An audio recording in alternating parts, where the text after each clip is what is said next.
صدر صاحب کے پاس ایک خصوصی طیارہ ہوتا ہے، پائلٹ ہر وقت اس کے ساتھ رہتا ہے، عملہ بھی ساتھ رہتا ہے۔ یہ جہاز اسلام آباد میں ہو، یہ جہاز نواب شاہ میں ہو، یہ جہاز کراچی میں ہو، یہ جہاز لاڑکانہ میں ہو، جہاں بھی صدر ہوں گے ظاہر ہے وہاں پہ یہ جہاز ہوگا۔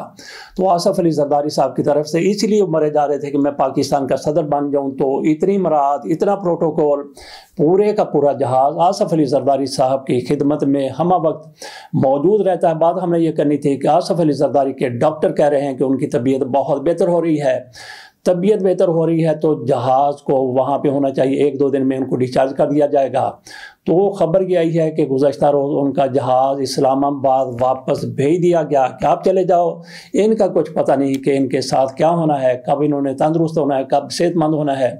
جہاز کو بھجوا دیا گیا۔ ادھر بلاول بھٹو زرداری صاحب، اتنی ابے کی صحت خراب تھی، وہ 10 دن کے لیے دبئی میں جا کے بیٹھے ہیں۔ ان کے دبئی میں کیا مصروفیات ہے، اس حوالے سے بھی پیپلز پارٹی والے کچھ بھی بتانے کے لیے تیار نہیں ہیں۔ تو شاید اپنے آپ کو وہ نیا وزیر اعظم بنانے کی تربیت لے رہے ہوں۔ بہرحال آصف علی زرداری صاحب کے حوالے سے ہی ہم بات کریں گے کہ اگر ان کی طبیعت بہتر ہے تو پھر جہاز ان کو وہیں سے لے کے اسلام آباد چلا جاتا۔ تو یہ بھی ہو سکتا ہے کہ آصف علی زرداری صاحب کی صحت بہتر ہو، کل یا پرسوں ان کو ڈسچارج کر دیا جائے تو وہ جہاز پر آ جائے، ان کو جہاز نواب شاہ لے جاتا ہے یا پھر گڑی خدا بخش لے جاتا ہے۔ یہ تو ان کی صحت پر ڈیپینڈ کرتا ہے اور ان کے اپنے مائنڈ پر بھی، اپنے ذہن پر بھی، اپنی سوچ پر بھی منحصر ہے کہ وہ کہاں جانا چاہتے ہیں۔ بہرحال گڑی خدا بخش اگر جانا ہے تو اس کا فیصلہ آصف علی زرداری نے نہیں، بلکہ وہ اوپر سے کہیں سے فیصلہ، اوپر سے یہاں نہیں کہ اوپر جو بیٹھے حکمران ہیں۔ بہرحال آپ سمجھ گئے ہوں گے کہ ہمارا اشارہ کس طرف ہے۔ اللہ تعالیٰ آصف علی زرداری کو عمر خضر عطا کرے۔ انہوں نے اپنی زندگی کے لیے 1000 سال کا سامان جمع کیا ہے، لیکن اگر وہ جلدی دنیا سے چلے جاتے ہیں تو اس مال کا، متاع کا، اس سامان کا کیا بنے گا؟ سامان 100 برس کا، پل کی خبر نہیں۔ بہرحال یہ بھی ہم نے سن رکھا ہے کہ نئی ٹیکنالوجی آ گئی ہے جس میں موت کو شکست دی جا سکتی ہے۔ ایک بندہ 1000 سال تک بھی زندہ رہ سکتا ہے اگر اس کا کوئی خریدار ہوا، سب سے بڑا خریدار ہوا، سب سے پہلا خریدار ہوا جس کے پاس اتنا زیادہ پیسہ ہے، تو وہ ہمارے صدر پاکستان جناب آصف علی زرداری صاحب ہوں گے، اور کم از کم وہ وقفوں میں 100 سال کے لیے تو پاکستان کے صدر، جتنی ان کی سیاست ہے، جس طرح سے وہ شاطر ہیں، جس طرح سے وہ چالاک ہیں، پاکستان کے صدر 100 سال تک وہ رہ سکتے ہیں۔ وقفے سے ضروری نہیں ہے کہ لگاتار وہ پاکستان کے صدر رہیں، البتہ ان کی خواہش ہو سکتی ہے کہ وہ لگاتار ہی کئی صدیوں تک پاکستان کے صدر رہیں۔ منرل کے حوالے سے بات کر لیتے ہیں۔ خیبر پختونخوا اسمبلی میں ایک بل پاس کیا گیا ہے، منظور کیا گیا ہے، جس میں یہ کہا گیا ہے، پہلے تو یہ باتیں سامنے آ رہی تھی کہ اس بل کے مطابق معدنیات وفاق کے حوالے کر دی گئی ہیں۔ وفاق جہاں سے چاہے گا، جیسے چاہے گا، جس کو چاہے گا ٹھیکہ دے سکے گا، جس کمپنی کو بلائے گا، پاکستان کے باہر سے، پاکستان کے اندر سے، وفاق کی مرضی ہوگی۔ لیکن اس پر خیبر پختونخوا علی امین گنڈا پور کی حکومت کی طرف سے کہا گیا ہے کہ ٹھیکے ہم ضرور دیں گے، معدنیات نکالنے کے لیے ہم بات ضرور کریں گے، لیکن یہ سارا کچھ ہم اپنی مرضی سے کریں گے۔ اس میں وفاق کا ایک نمائندہ تو موجود ہوگا، وہ ہمیں مشاورت دے گا، وہ ہمیں تجاویز دے گا، لیکن ہماری مرضی ہوگی، ہم جو بھی کریں گے۔ یہ بھی بات سامنے آئی ہے کہ ایک باقاعدہ منرل کے حوالے سے فورس ترتیب دی جا رہی ہے، جو یونیفارم میں ہوگی تو وہ اس کی نگرانی کرے گی، تو بیوروکریٹ اس کے اوپر بیٹھے ہوں گے، عوامی نمائندے نہیں ہوں گے بلکہ بیوروکریٹ ہوں گے۔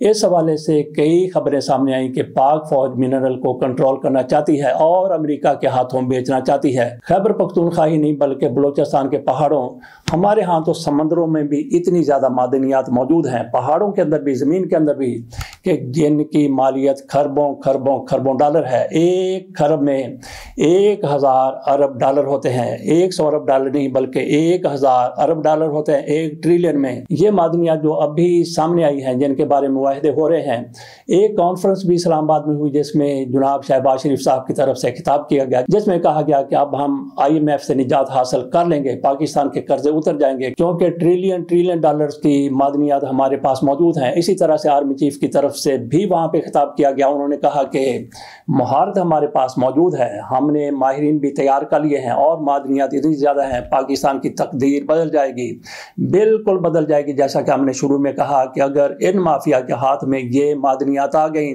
تو ٹکے ٹوکری نہیں ہوں گی, بلکہ معدنیات جتنے کی تخمینہ لگایا گیا ہے اس سے بھی بہت زیادہ ہوں گی. لیکن یہ جائیں گی, ان کے پیٹ میں جائیں گی, ان کے گھروں میں جائیں گی, ان کی جیبوں میں جائیں گی, ان کے اکاؤنٹس میں جائیں گی. تو دیانتدار لوگ چاہیے. اس حوالے سے آرمی چیف کی طرف سے جو کہا گیا ہے, فوج کی طرف سے جو کہا گیا ہے, ہمیں یہ بھی پتا ہے کہ جب پاکستان اور چین کے مابین سی پیک کا معاملہ چل رہا تھا تو پاک فوج کی طرف سے گارنٹی دی گئی تھی, باقاعدہ معاہدہ ہوا تھا پاک فوج اور چین کے درمیان کے شفافیت کو پاک فوج یقینی بنائے گی. یہ معاہدے جو معدنیات کے حوالے سے ہیں, ایرک ماہر وہ امریکہ کے ایک بڑے اس حوالے سے ماہر ہیں, وہ پاکستان پہلے آ چکے ہیں, وہ بھی اس کانفرنس میں موجود تھے. اور امریکہ کو خاص دلچسپی ہے ان معدنیات میں. کچھ لوگ کہتے ہیں کہ امریکہ کے ہاتھوں یہ معدنیات فروخت کی جا رہی ہیں. اگر اس کے ہاتھوں میں فروخت کی جا رہی ہیں تو میرا نہیں خیال کہ اس میں کوئی برائی ہے.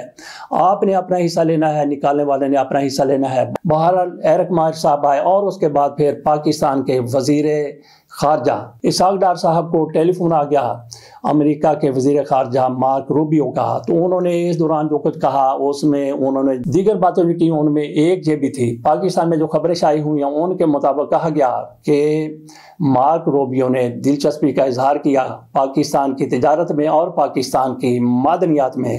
تو اس سے اندازہ کیا جا سکتا ہے کہ امریکہ پاکستان کی معدنیات میں دلچسپی رکھتا ہے. اگر امریکہ کے حوالے سے معدنیات کر دی جاتی ہیں تو میرا خیال ہے کہ اس میں کوئی حرج والی بات نہیں ہے. انہیں اپنا حصہ چاہیے, ہمیں اپنا حصہ چاہیے. جس طرح سے امریکہ یوکرین سے $500 بلین کی معدنیات نکالنا چاہتا ہے, $500 بلین کا تو معاہدہ ہوا ہے, لیکن جب وہاں سے معدنیات نکالنا شروع کرے گا اور جنگ کے اپنے اخراجات اس نے پورے کرنے ہیں تو ہو سکتا ہے کہ ٹریلین ڈالر کی وہاں سے معدنیات نکال کر وہ لے جائے. پاکستان سے بھی امریکہ اگر معدنیات نکالتا ہے, ہمارا حصہ ہمیں دے دے, اپنا حصہ وہ خود لے جائے. تو پہلے ہمارے پاس کوئی اتنے تجربہ کار لوگ موجود نہیں تھے, اور نہ تجربہ کار کی وجہ سے ہمیں $6 ارب کا ریکارڈ ڈیک میں جرمانہ ہو گیا. بہرحال عمران خان کی حکومت انہوں نے جرمانہ ختم کروا لیا, تو اس کے بعد یہ معاملہ بھی درست مد میں جاتا ہوا نظر آ رہا ہے. تو باقی پاکستان میں اگر ہم بات کرتے ہیں معدنیات کی, ہمارے سمندر بھی بھرے ہوئے ہیں اور ہمارے پہاڑ ایسے ہیں کہ وہ بھی خربوں خربوں ڈالر مالیت کے ہیں. ایسے پہاڑ پاکستان میں ہیں, ہمارے بچوں کو, ہماری نئی نسل کو نہیں پتا ہوگا کہ پہلے کبھی یہ واچز ہوتی تھی, کیمی ہو گئی, اومیگا ہو گئی, اس طرح کی واچز, ان کی مالیت کا اندازہ کیا جاتا تھا کہ یہ کتنی جول کی ہے, 10 جول کی ہے, 12 جول کی ہے, 5 جول کی ہے. جس کے جتنے زیادہ جول ہوتے تھے اتنی زیادہ وہ قیمتی ہوا کرتی تھی. یہ جول کیا ہوا کرتے تھے, یہ پتھر کا چھوٹا سا, بالکل چھوٹا سا پرزہ ہے جو گھستا نہیں ہے, تو اس کی مالیت سونے کے برابر ہے. پاکستان میں ایسے پہاڑ موجود ہیں, تو پہاڑ موجود ہیں, لیکن اگر وہ مافیا کے ہاتھ میں آ گئے, ایسے لوگوں کے ہاتھ میں آ گئے تو وہ اس کو تباہ کر کے رکھ دیں گے, جس طرح سے پاکستان کے باقی وسائل کو ان مافیاز کی طرف سے لوٹا گیا ہے. لیکن حوصلہ افزا معاملہ یہ ہے کہ آپ پاک فوج پر جتنی بھی تنقید کر لیں وہ اپنی جگہ پر آپ کر سکتے ہیں, بات کر سکتے ہیں, لیکن یہاں پر کسی منصوبے کی شفافیت کا تعلق ہے. اگر پاک فوج اس میں ضامن بن جاتی ہے تو پھر اس میں کرپشن کے چانسز بہت کم ہو جاتے ہیں. اس کے ساتھ اجازت دیجیے, اللہ حافظ.